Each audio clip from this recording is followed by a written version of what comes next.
Hello, আসসালামু আলাইকুম। কি অবস্থা সবার? আশা করি সবাই অনেক ভালো আছো। সো এই ভিডিওতে পাইথনের 4 রকমের অপারেটর এবং এর বাইরে ওইরকম ভাবে আর কোনো অপারেটর নাই।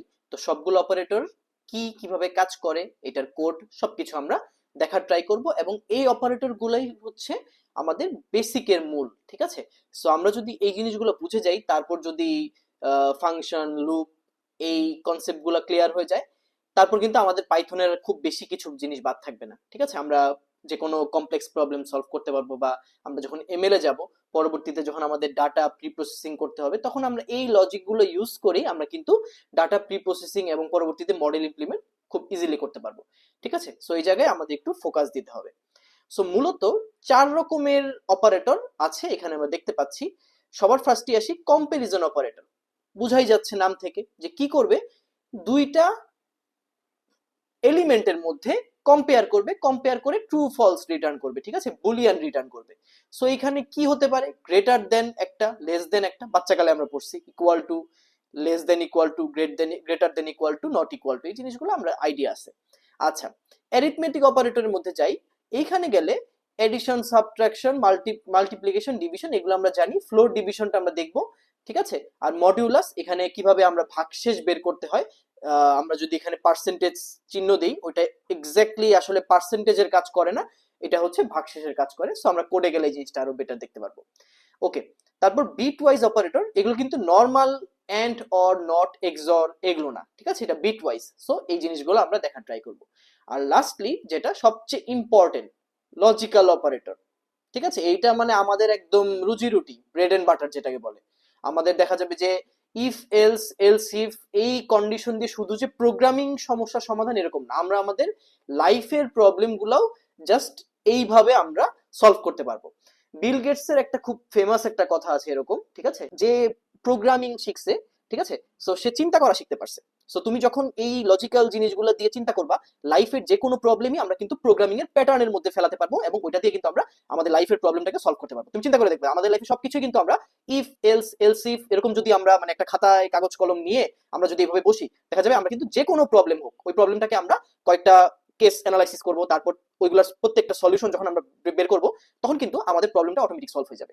সো প্রোগ্রামিং এ খুব ইম্পর্টেন্ট একটা প্রোডাক্টিভিটি টেকনিক আছে, এটার নাম হচ্ছে ফার্স্ট প্রিন্সিপাল রুল, ঠিক আছে? সো জিনিসটা কেমন, যে আমাদের প্রবলেমটা সবার ফার্স্টে অনেক বড় থাকে, বাট আস্তে আস্তে প্রবলেমটাকে যদি আমরা সাব গ্রুপ করে, সাব ডিভাইড করে, প্রতিটা পার্টকে যদি আমরা এরকম লজিক্যাল ওয়েতে সলভ করার ট্রাই করতে থাকি, একটা টাইম পরে কিন্তু আমাদের এই টোটাল বড় প্রবলেমটা খুব ইজিলি এবং সবচেয়ে ইফেক্টিভ ওয়েতে সলভ হয়ে যায়, ঠিক আছে? সো এই রুলটাকে বলা হয় হচ্ছে ফার্স্ট প্রিন্সিপাল রুল।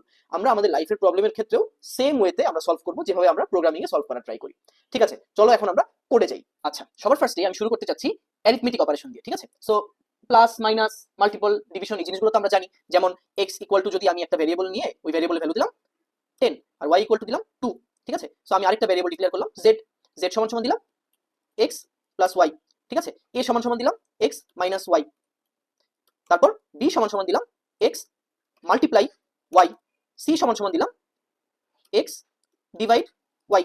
এখন এটা যদি আমি সবগুলো প্রিন্ট করে দিই, প্রিন্ট করলে দেখো জেড, এ, বি, সি। এরপর যদি এই প্রোগ্রামটা আমি রান দিই,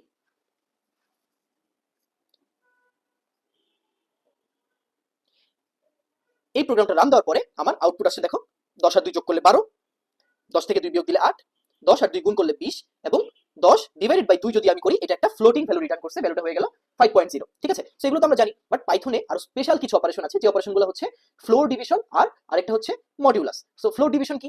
ওই ফ্লোর ডিভিশনের কাজ আমরা কিভাবে করব? ফর এক্সাম্পল আমি আরো কয়েকটা ভেরিয়েবল নিই, ঠিক আছে? সো আমি ভেরিয়েবল নিলাম f সমান সমান 9 আর g সমান সমান 2। এখন আমি যদি আরেকটা ভেরিয়েবল নিই, ভেরিয়েবলের নাম দেই হচ্ছে h, h সমান সমান আমি দিলাম f ফ্লোর ডিভিশন 2। ফ্লোর ডিভিশনকে প্রকাশ করা হয় দুইটা ফরওয়ার্ড ডিভাইড দিয়ে, ঠিক আছে? দুইটা ফরওয়ার্ড স্ল্যাশ দিয়ে। এখন এইটা যদি আমি প্রিন্ট করি, h এর ভ্যালুটা যদি আমরা আউটপুটে নিয়ে আসি, তাহলে আমরা দেখতে পারবো যে কি রেজাল্ট আসছে। সো আমি রান দিই, রান দেওয়ার পরে দেখো আউটপুট আসছে 4, ঠিক আছে? 9 কে 2 দিয়ে ভাগ দিলে কিন্তু 4.5 আসার কথা, বাট এখানে ফ্লোর ভ্যালু রিটার্ন করছে। সো প্রোগ্রামিং এ ফ্লোর এবং সিলিং দুইটা জিনিস আছে। ফ্লোর বলতে বোঝানো হয় যে নিচের যে ইন্টিজারটা, ঠিক আছে, মানে ভাগ দেওয়ার পরে লোয়ার যে ইন্টিজারটা, এটাকে বলা হয় ফ্লোর, আর যে আপার যে ইন্টিজারটা, এটাকে বলা হয় সিলিং। তো সিল ফাংশন এবং ফ্লোর ফাংশন দিয়েও সেম কাজটাই করা যায়, এবং এটাকে ফ্লোর ডিভিশন অর্থাৎ ডাবল ফরওয়ার্ড স্ল্যাশ দিয়েও সেম কাজটাই করা যায়। এটা গেল ফরওয়ার্ড ডিভিশনের কাজ। এখন আসি মডিউলাসের কাজ। অর্থাৎ আমরা যে ছোটবেলায় এরকম করতাম না যে 8 কে যদি আমি 3 দিয়ে ভাগ দেই, ঠিক আছে, তাহলে ভাগফল কত, ভাগশেষ কত, ওই সেম জিনিসটাই কিভাবে আমরা পাইথন প্রোগ্রামিং দিয়ে করতে পারি। ফর এক্সাম্পল এখানে আমি আরেকটা ভ্যারিয়েবল নিলাম যে সমান সমান আমি দিয়ে দিলাম, এফ মডিউলাস, এই চিহ্নটাকে বলা হয় মডিউলাস, পার্সেন্টেজ না, মডিউলাস জি। এখন আমি যদি জে এর ভ্যালুটা প্রিন্ট করি তাহলে আমার ভাগশেষ আসার কথা 1, কারণ 9 কে 2 দিয়ে ভাগ করলে 4 দুগুণা 8, বাকি থাকে 1। ঠিক আছে, দেখো আমার ভাগশেষ কিন্তু এসে পড়ছে 1। সো এইটাই হচ্ছে অ্যারিথমেটিক অপারেশন। আচ্ছা, এখন আমরা যে কাজটা করব, একই এক্সাম্পল দিয়ে লজিক্যাল অপারেটর এবং কম্পারিজন অপারেটর দুইটা একসাথে দেখে ফেলবো। ঠিক আছে, সো আমি একটা কাজ করি, আমি যেটা করলাম, আমি তিনটা ভ্যারিয়েবল নিই, এক্স ওয়াই জেড। ঠিক আছে, এক্স এর ভ্যালু দিলাম 10, ওয়াই এর ভ্যালু দিলাম 15, জেড এর ভ্যালু দিলাম 20। এখন আমি জানতে চাচ্ছি যে এই সংখ্যাগুলোর মধ্যে সবচেয়ে বড় কোন সংখ্যাটা।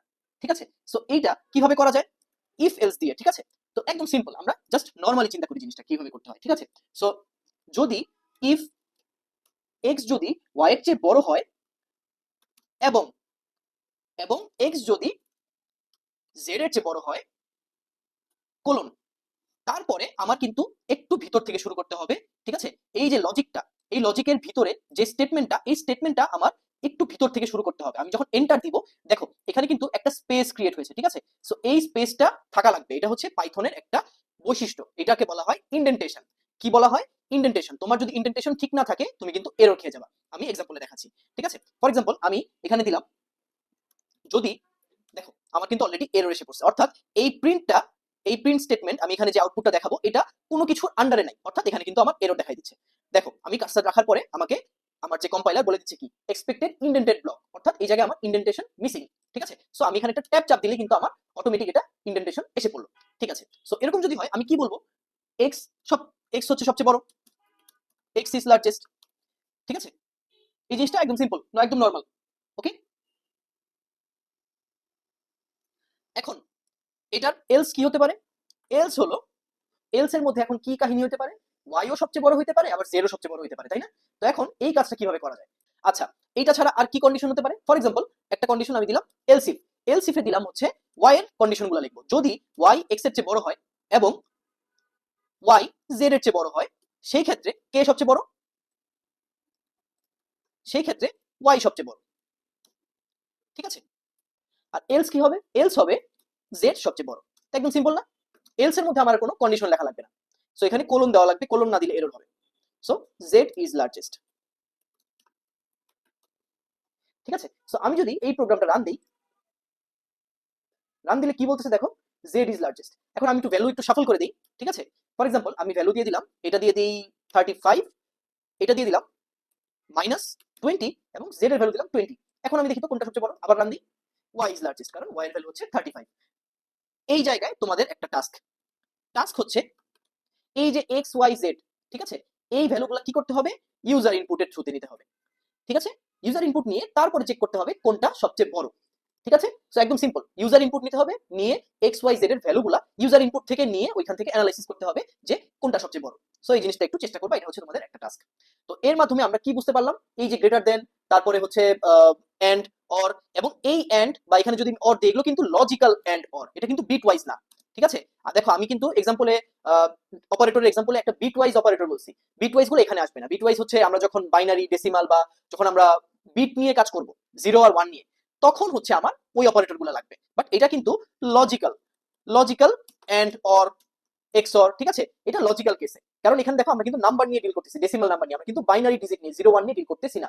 এই জিনিসটা প্যাচ লাগানো যাবে না। এখানে যে কাজগুলো করছি, এই কাজগুলো কি, এগুলো হচ্ছে লজিক্যাল অপারেশন, তাই না? দেখো লজিক খাটাইছি, লজিক খাটাই দেখছি যে কম্পারিজন করছি কোনটা কোনটা সমান, সমান হলে কি হবে, বড় ছোট হলে কি হবে। ঠিক আছে, সো এইটা একটা টাস্ক গেল তোমাদের।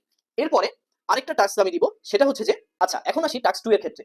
সেটা কি জানো, সেটা হচ্ছে তোমরা 3 বন্ধু মিলে ফর এক্সাম্পল একটা থিসিস গ্রুপ ফর্ম করছো। ঠিক আছে, সো তোমাদের 3 বন্ধুর সিজিপিএ অবভিয়াসলি আলাদা। তো এখানে যে কাজটা করতে হবে, দুইটা কাজ। প্রথমত ইউজার ইনপুট নিতে হবে, নিয়ে যে বন্ধুর সিজিপিএ সবচেয়ে কম, লোয়েস্ট সিজিপিএ ধারী যে বন্ধু, তারে খুঁজে বের করতে হবে। ঠিক আছে, এটা হচ্ছে প্রথম কাজ। আর দ্বিতীয় কাজ হচ্ছে 3 বন্ধুর সিজিপিএ এভারেজ সিজিপিএ, অনেক সময় ফ্যাকাল্টিরা জিজ্ঞেস করে না যে তোমাদের গ্রুপের এভারেজ সিজিপিএ কত, এই দুইটা জিনিস বের করতে হবে। সো টাস্ক 1 আর টাস্ক 2 আশা করি সবাই বুঝতে পারছি। টাস্ক 1 এ আমরা কি করব, ইউজার ইনপুট নেওয়া শিখবো। টাস্ক 2 তে কি করব, আমরা লোয়েস্ট সিজিপিএ আর এভারেজ সিজিপিএ টা ক্যালকুলেট করব। ঠিক আছে, সো এটা হচ্ছে টাস্ক 1 আর টাস্ক 2।